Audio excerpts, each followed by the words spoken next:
You've probably heard people say, just use affirmations. Tell yourself you're confident. Tell yourself you're a run scorer. Tell yourself you're fearless. But here's the problem. Most players don't believe it. You're saying the words, but deep down, that little voice on your shoulder, better known as self-talk, is going, no, you're not. Remember your last innings? Remember that low score you got? Remember the duck you got? Who do you really think you are? You're not that good. That's why so many cricketers think affirmations are a waste of time. But the truth is, affirmations can work and they do work if you first understand how the mind really operates. So stick around, because in this video, I'll show you why affirmations often fail and a smarter way to rewire belief that actually sticks, and the exact affirmation that helped me score centuries when scoring 100 felt so far out of reach. This is the foundation of your mental game. You get this right and everything else becomes easier. Hi, I'm Damien Clark, founder of the Century Club. I help cricketers master the mental side of batting so they can unlock confidence, consistency, and belief when it matters most. Through my videos and mini courses and mentoring, I share the tools that help me transform my own game, and now I pass it on to players around the world. But before we talk about affirmations, you need to understand the three parts of your mind that actually control that. Firstly, the conscious mind. This is your thinking brain. It analyzes, makes decisions, and talks to you all day long. But it can only juggle a few thoughts at once. Under pressure, it gets completely overloaded. Too many tabs open, they say. And that's when doubt creeps in. Second is your subconscious mind. This is your muscle memory. Every net session you have, every shot you've repeated thousands of times lives here. When you're playing freely, this is what's running the show because you're not consciously thinking, you're now in flow. And lastly, there's the creative subconscious mind. This is the protector of your identity. Its entire job is to keep you consistent with who you believe you are. If your self-image says, I only score 20s, then even if you're capable of more, it will quietly steer your behavior back in line with that belief. And here's the kicker. It doesn't care if the belief is positive or negative. It just defends whatever's there as your self-image. That's why identity is everything in cricket. You won't outperform the picture you hold of yourself for very long.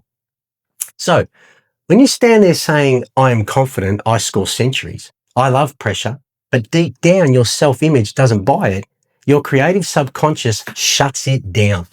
It's like trying to tell a world-class soccer goalkeeper that they're actually a striker. They'll laugh at you because it doesn't line up with their identity. Affirmations fail when that leap is too far ahead of what you currently believe. And that's why players feel silly repeating them. It's not because affirmations don't work, it's because they're trying to build a house with no foundation. I mean, think about the gym. If someone hasn't exercised for years and years and suddenly they decide they're going to go to the gym 5 times a week, their brain's going to say, yeah, no, that ain't going to happen. Yeah, they might last a week, maybe 2, but eventually the gap between who they think they are and who they're trying to be catches up with them. So instead, they might say, I'm going to go to the gym twice a week. Now that's a stretch. It's believable and they can build on that. Affirmations are no different. They fail when the leap is too big, but they succeed when they stretch your self-image just enough to pull you forward without snapping you back. One way to sidestep that rejection is to ask questions instead of making statements. And so instead of saying, I am a century maker, you might ask, why do I score big runs when it matters most? So instead of saying, I am calm under pressure, you might ask, why do I stay so calm under pressure? The moment you ask, your brain goes searching for answers. It's wired that way. It hates unanswered questions. Now, this also taps into your reticular activating system, or your RAS. Your RAS filters information based on what you focus on. So if you ask, why do I adapt so quickly? Your RAS digs up every bit of evidence it can find. Past innings, good training sessions, even little moments of composure, and pulls them to the front. Questions don't trigger resistance. They trigger curiosity. And curiosity is a much better path to building belief. When I first started using affirmations, I couldn't see myself scoring 100. That was way too far out and beyond my self-image. So my first ever affirmation was this: scoring 50 runs makes me feel important to the team and strives me on to be consistent. Now, why 50, you might say? Because 50 was a stretch for me. I hadn't been doing it regularly, but it wasn't out in the distance either. My creative subconscious could accept it. And once I started hitting 50s, my self-image shifted. Suddenly, 100 didn't seem that far out of reach. That's the stretch principle. For example, don't try to jump from, say, 0 to 5 gym sessions in a week. Don't try to jump from scraping to your 20s to claiming you're a century machine. Stretch yourself, get to 50, build the evidence, and then expand your identity again. So here's exactly how to make this work step by step at 3 levels. Level 1 is curiosity questions. Do this for the first 2 weeks. Pick 1 or 2 questions like, why do I settle so quickly? Or why do I focus so well one ball at a time? Ask them in the morning before a net session and ask them again at night. Then write down tiny bits of evidence that prove it's true. Even something small like, I reset well after a play and miss. That evidence becomes the fuel for belief. Level 2, we move to what I call stretch affirmations. So for weeks 3 to 5, turn those answers into stretch statements like scoring 50 helps my team and builds my consistency, or I'm learning to bat with calm and intent every innings. Say them daily, run a short mental clip of you actually doing it. Now on match day, use them before you go out to bat, then back them up with a reset routine between balls. And finally, level 3. These are identity statements, week 6 onwards.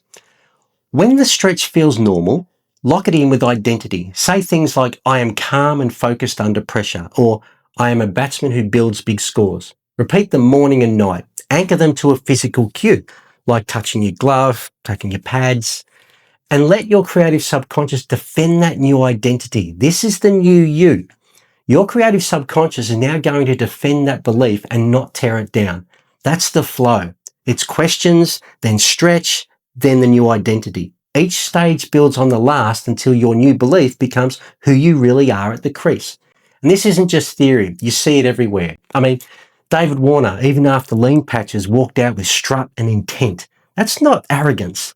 That's his self-image carrying him, because that's his belief. Pujara from India doesn't define himself by scoring quickly. His self-image is rock solid as the man who can bat forever. That belief drives his entire game. And Ben Stokes, the head down, fight through identity is his. That's not there by accident. It's cultivated self-talk and belief reinforced over years. And outside cricket, look at anyone who's ever started a journey of success. The ones who succeed aren't the ones who try and overhaul their whole life in 1 week. They start with small, believable steps. They stretch, build evidence, then expand again. Belief in cricket or in life grows exactly the same way. So do affirmations work? Yeah, you bet they do. But not if you start too big, too fast. They only work when you respect how the mind actually functions. So start with questions, build with statements that stretch your current belief, and then lock it in with identity affirmations. That's how you rewire belief. That's how you go from doubt to curiosity, to belief to identity.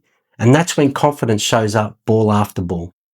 Now, if this hit home, you want to know exactly what I do inside my 6-week Mindset Mastery program, that's it. However, if you want to start smaller, look at the mini courses, same principles, delivered over step by step. Links are in the description. So drop a comment. What's the affirmation that you've tried and didn't really believe? And if you want to see what happens when belief collapses at the elite level, watch my video on Sam Constance's recent tour of the West Indies. It's a must watch. But until next time, bye for now.